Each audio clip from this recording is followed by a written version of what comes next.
Hello, Guardians. As you might have guessed, I am not Bife, but our Lord Daddy has lost his voice due to an unforeseen issue with an Ahamkara wish, so here I am. I'm Ibantis. I've got a YouTube channel and also co-host the Last Word podcast. Bife is an awesome guy, but thank you for letting me fill in for him today. And today, we're talking about some of the story that dropped this reset. In particular, we're talking about Riven and Mara Sov, characters who have worked together in close partnership previously, but who always held a degree of distrust for each other. The distrust between them was always well earned, but now this adversarial relationship has boiled over, as Riven appears happy to twist the knife even further. Our story begins with our conversations with Riven. In the first week, she spoke about the nature of the bond shared between the Ahamkara and the Awoken, and how it's always made them both allies and adversaries. Back from scheming with Mara, are you? Fear not, O guardian mine. I hold no contempt for those who prepare contingencies. In fact, that is what I respect most about Mara. She is wise not to trust me, as I have never trusted her. For ages, Awoken and Ahamkara were both allies and adversaries, each seeking to extract a victory from the other. That is the nature of all bargains, to relinquish as little as possible while securing all you desire. Riven and Mara's relationship is a sort of microcosm of what Riven talks about here, the relationship between the Awoken and Ahamkara. Whilst many Awoken would have made bargains with the Ahamkara more freely, Riven and Mara's partnership was one of finesse.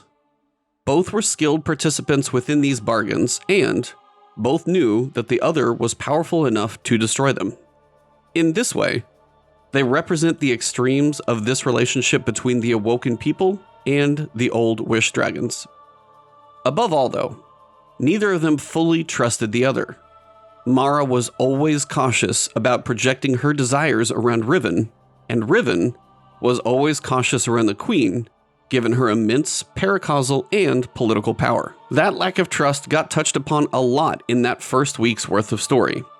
First of all, we have Riven accusing Mara of stealing her clutch, when we find it to be missing.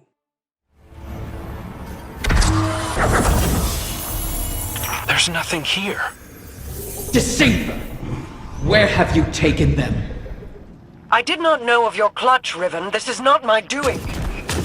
When the amusement fades, remember, the terms of our agreement are unyielding. Petra, gather the Techuns. If these eggs do exist, we must find them. Quickly. At once, my queen. Mara and Riven talk back and forth about their grievances a lot in that first week, and they really drive that idea home that they don't trust each other. There are more clips to show, but you can go into almost any run of the Dragon's Lair or the Coil, and you'll see those interactions for yourself. They all drive the same point home. And after all, why shouldn't they hold a grudge against each other? From Mara's perspective, she sacrificed everything to give us a chance to defeat Oryx, at which point, Riven made a bargain with Oryx. By doing this, she betrayed Mara and left her throne world in ruin.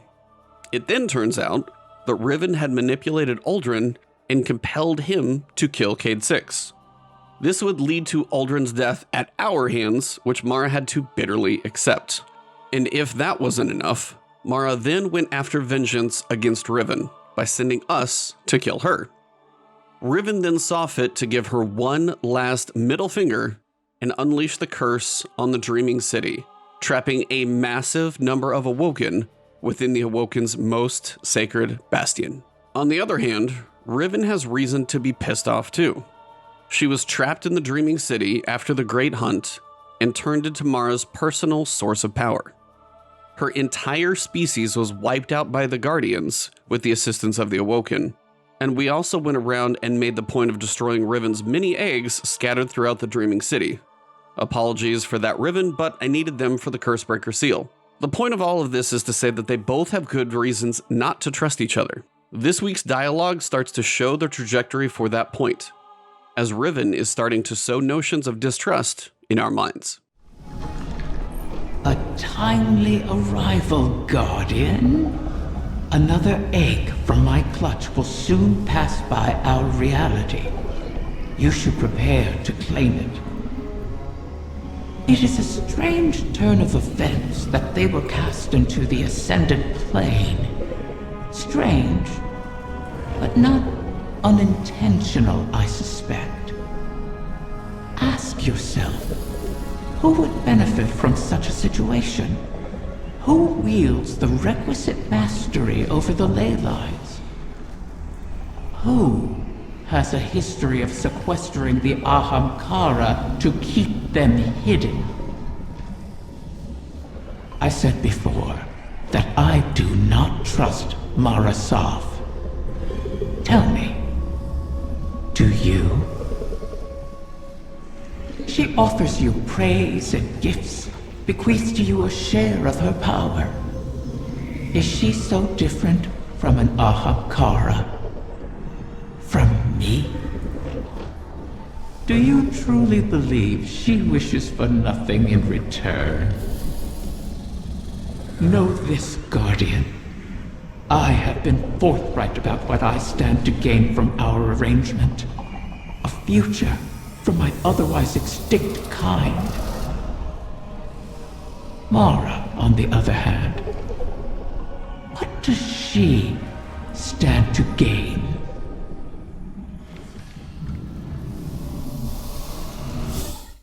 Byf asked me to note that the first time he saw this, he sort of shook his head a little. Isn't what Mara gets out of this bargain a little obvious? She gets to survive and stop the final shape, like the rest of us. But on further reflection, I think what Riven is implying here is that Mara has more reasons beyond the obvious to want to see this bargain made. For all we know, this could be true, but it's in Riven's nature to sow distrust. Riven isn't done twisting the knife though, and we can tell this most of all thanks to the last little interaction she has with Mara this week. Before we get into that, some context. When Riven was first given to Mara by Uldren, it was made fairly clear to Riven that Mara would be a challenging participant to bargain with. Mara's will was so well refined that she held very few actual desires, knowing that she could allow fate to unravel as needed over time. There was one exception to this strength of will though, and that was her lover, Sir Ido. Riven knows that this is the singular break in Mara's armor. She's known since they first met. That moment is recorded in the Awoken of the Reef lorebook. It reads as follows. It was Mara alone who established a covenant with that young Ahamkara, which chose the usename Riven in honor of its hosts. It was Mara alone whose singular will and unity of purpose saved the Awoken from that which we now name the Anthem Anatheme. For there was in Mara very little division between reality as is and reality as desired. She was confident in her centuries of purpose and patient with the winding way by which the river of methods reaches the objective ocean. Blessed are those who in their absolute selfhood become selfless. Unappetizing are those who in their truest self-knowledge exclude the possibility of self-deceit. Mara, said Uldren Queen's brother, why do you forbid me to speak with the Ahamkara? This secret is mine alone, said Mara Queen. She knew that her brother had only widened the gap between he as was, which is called Nume, and he as he would be, which is named Cost. Be gone to the outer world, where I require thee.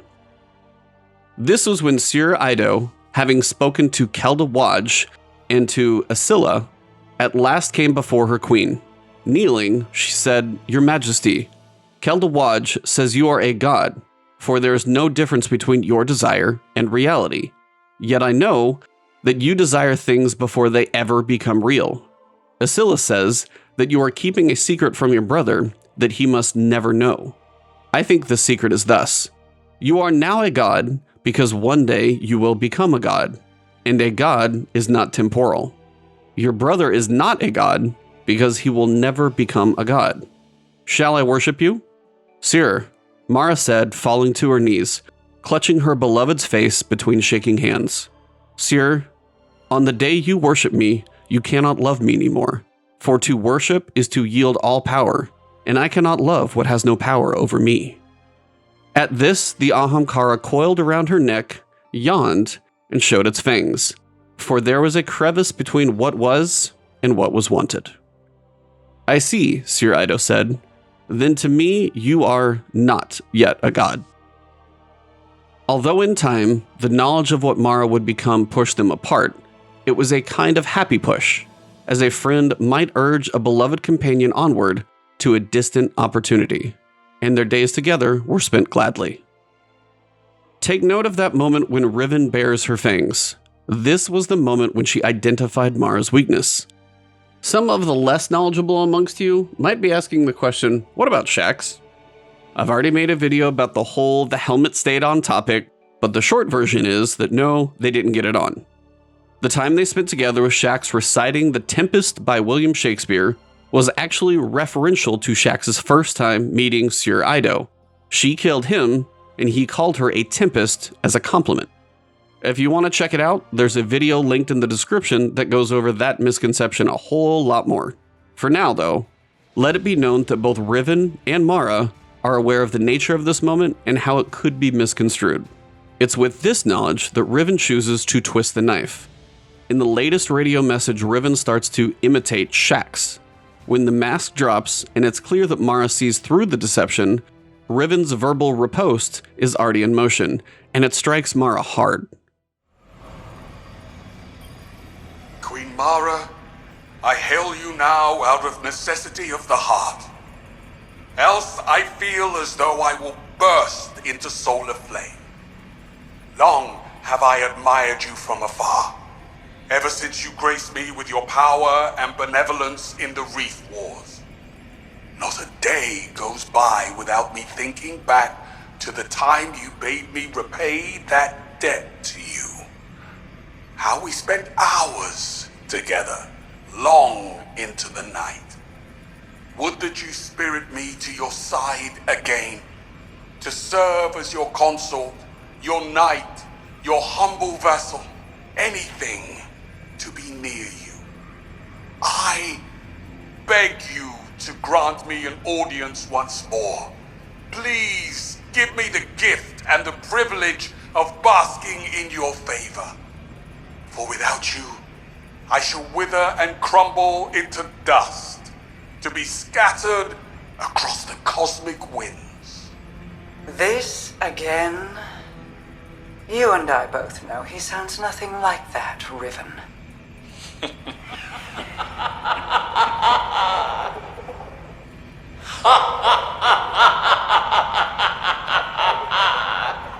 Perhaps I should use a voice with which you are even more intimately familiar. How about... Do not speak her name. As you wish, O Majesty mine. Riven being willing to twist the knife like that is a little playfulness mixed with an actual threat. She knows that Mara is not easily riled, and she knows what she won't fall for. However, by invoking Syr's memory without saying her name, Riven is reminding Mara that things could always get worse, even with Sir Ido missing. Riven is reminding Mara that she knows what her weakness is and that she is able to exploit it if she gets a chance. Whilst the Queen and the Wish Dragon are tentative partners in this deal, their mutual disgust couldn't be more apparent. Doubtless, we'll see more of this as the season goes forward. Thank you very much for listening. If you enjoyed this video, make sure you support one of the best out there. And please, subscribe to this channel and give our man, My Name is Bife, some support. Drop a like and leave just some comments of well wishes for his recovery down below. And to all of you out there, per Audacia ad Astra.